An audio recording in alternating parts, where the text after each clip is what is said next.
क्या चीन में तख्ता पलट है इतना आसान? क्यों जिनपिंग को हटाने की कोशिशें हुई नाकाम? इसकी वजह आपको बताते हैं। नमस्कार, न्यूज़ 18 का डिजिटल प्लेटफॉर्म आप देख रहे हैं और मैं हूं रितु सिंह।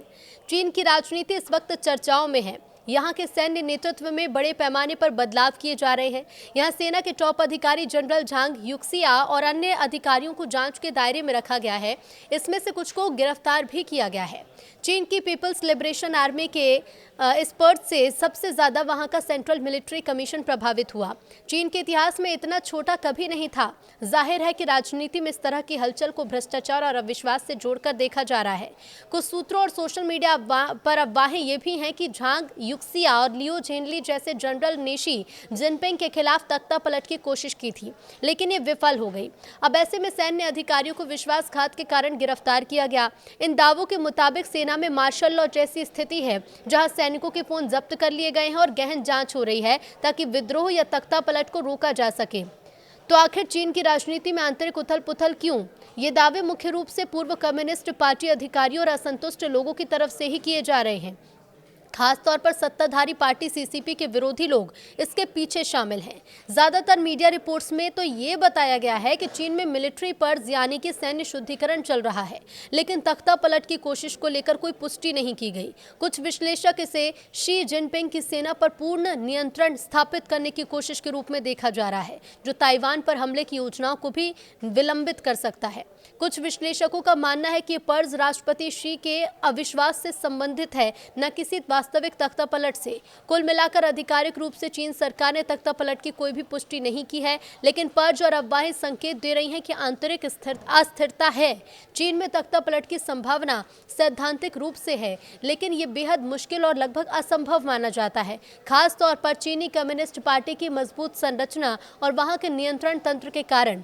पिछले साल और इस साल की शुरुआत में शी जिनपिंग के नेतृत्व में सेना में जांच पड़ताल को देखते हुए तख्ता पलट की अफवाहें फैली, लेकिन ये मुख्य रूप से आंतरिक शक्ति संघर्ष या भ्रष्टाचार विरोधी अभियान के रूप में देखे जा सकते हैं। इन्हें सीधे तौर पर तख्ता पलट की नजर से नहीं देखा जा सकता। कुछ विशेषज्ञों का मानना है कि साल 2026 में आर्थिक संकट और बाहरी दबाव से अस्थिरता बढ़ सकती है, जो तख्ता पलट जैसी घटनाओं को ट्रिगर कर सकती है, लेकिन सीसीपी की स्थिरता पर फोकस इसे रोकने में सक्षम है।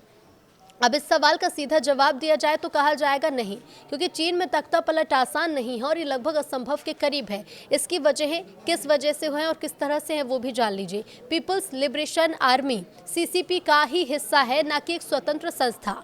पार्टी के सदस्य ही सेना की कमांड संभालते हैं और पार्टीगण को कमांड करती है। यही सिद्धांत 1929 से लागू है। सेना की निष्ठा राज्य से ज्यादा पार्टी के प्रति है। यही वजह है कि सैन्य विद्रोह की संभावना कम हो जाती है। सीसीपी नेतृत्व खास तौर पर शी जिनपिंग के नेतृत्व में नियमित रूप से भ्रष्टाचार या अविश्वास के नाम पर उच्च अधिकारियों को हटाया जाता है।